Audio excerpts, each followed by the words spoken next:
When I first saw The Last Jedi, I thought it was fun. Sure, it had problems, but nothing to go crazy over, right? Oh, silly me. I forgot this is the internet. Yeesh. And I thought Justice League was brutalized. Okay, I will admit I do agree with a couple of the gripes people have with the film. Because of that, I've decided to fix The Last Jedi just as I fixed the 2015 Fantastic Four, Batman vs. Superman, and Teen Titans Go. Just as with before, the noted properties, I will follow the same rules.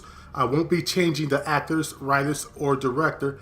Also, all the story points will remain the same, except when my change alters the story. So let's get started.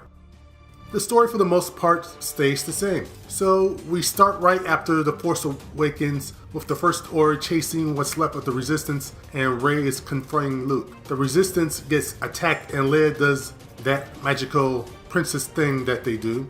Also, Finn and Poe decide they still need a hacker. The change happens with that. There aren't any adventures on the casino planet because they find the hacker while on the ship. And that hacker would be Rose. Wait, no, don't leave. I have a very valid reason for this. Look, Rose isn't a bad character. I believe people's major issue with Rose is that she didn't accomplish anything.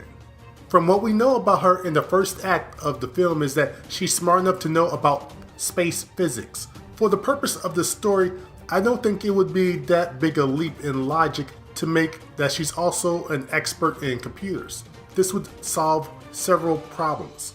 1. No planet escapades. It would mean we would have more interactions between Finn and Poe while looking for the hacker on the ship. Based on people's reactions to The Force Awakens, the Finn and Poe relationship was a high point of the film. 2. When Finn, Poe, and Rose go to the Star Destroyer, I know it's called something else but I can't remember and I've only seen the film once since it came out. This would give all three something to do during the middle act. Once they get on board, they could cause all sorts of havoc and score some wins against the First Order. Part of their adventures could have them going from ship to ship. Poe would be able to use his piloting skills and he could attack other smaller ships as well.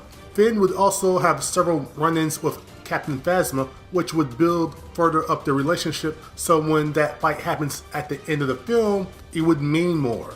And would also fix what happened in The Force Awakens when Finn fought some random stormtrooper guy instead of her. More importantly, Finn would run into Rey while on the ship. They're supposed to be friends, but the only scene they had together was at the end, and I recalled them not saying a single word to each other, or maybe even looking at each other. Well, Rey looked at Finn, but he didn't look at her. With three of the new generations of Star Wars characters together, you would think all of them would have some sort of relationship or friendship with each other, right? The one change of Rose being the hacker will not only help the characters, but fix the pacing in the middle part of the film. But wait, what about what they did with Luke? What about him? I liked Luke's arc in the film. I know people wanted him to act different, but in this case, you might be holding on to your own memories or nostalgia.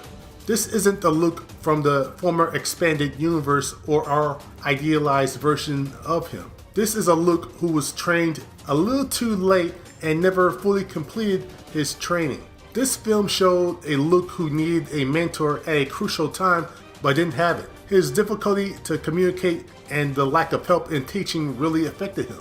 In this film, we get to see him realize his mistakes and try to correct them the best way he knows how.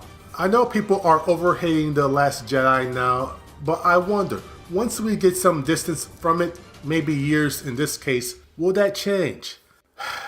Probably not. There's a saying that really goes good for Star Wars fans. Now, I'm paraphrasing here. The people that love Star Wars the most are Star Wars fans. The people that hate Star Wars the most are Star Wars fans.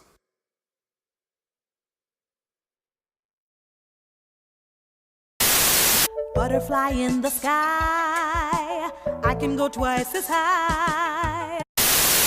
Pretty sneaky, sis.